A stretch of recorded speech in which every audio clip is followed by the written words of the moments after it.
Hi, welcome to another episode of Hot Takes. Now, you may notice sort of a ring of light in my glasses. It's my new Christmas present. My wife bought me a ring lamp phone holder. So when I film, I've got this nice, lovely light shining in my face to highlight all my pretty features. Or at least to try and cover up the worst of the burns of life, I suppose. Anyway, we're going to talk about the Scottish Parliament. Stephen Kerr, the Tory MSP up there, one of the many Tory MSPs up there, has said that there is no control in Parliament. It's all run by the SNP. There's no independence. There's no unbiased discussion. They're saying that it is, unfortunately, not a place where true politics can happen, thanks to what he calls moribund procedure, scripted questions and answers, and very strictly held time limits, which prevents a full discussion, full questioning, full analysis of prospects from anyone in the House. It doesn't matter who's proposing or who's questioning. So as soon as the time's up, that's it. You're not allowed to continue. And yet there may be very important questions going unanswered, or worse still, unasked.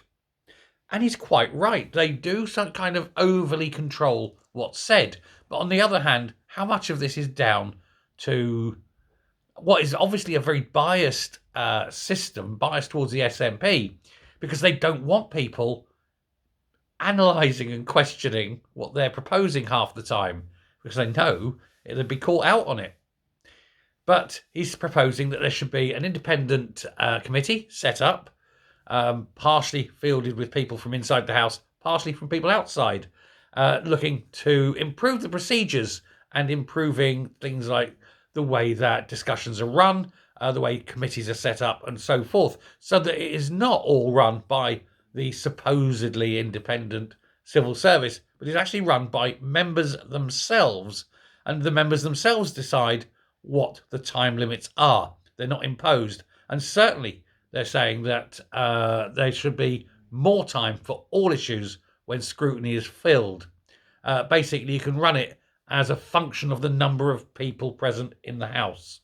The more people there, the more time it deserves, because it's obviously far more important, that sort of thing. And I think he's right, because otherwise you just kind of get things forced through, bullied through almost, or put through, even worse, on a quorum, which has been heavily loaded because, short notice or something. And that's why so much of the legislation in Scotland is absolutely pathetically bad. It's because it has not had full sort of three-phase, if you will, investigation. You don't get your first reading, your second reading. You don't get a committee stage on a lot of it. It's put through on the bounce.